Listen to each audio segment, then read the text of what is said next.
ГСП онлайн. Городские новости сейчас.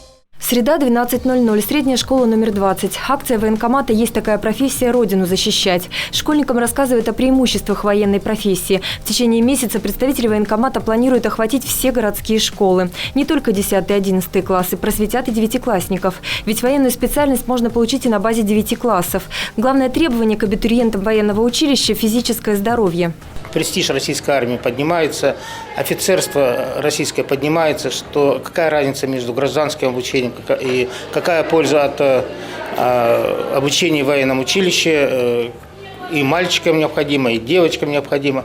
Поэтому Родина ждет своих офицеров, Родина ждет своих героев. Юрий Постельный рассказывает об испытательных экзаменах при поступлении в военное училище, о том, что ждет ребят после обучения там, и о том, что главная задача офицерства на сегодня – остановить терроризм. Школьники узнали, что бывают не только военные, но и военно-гражданские специальности. Представители комиссариата планируют продолжить проведение акций в Центре патриотического воспитания и в Доме молодежи.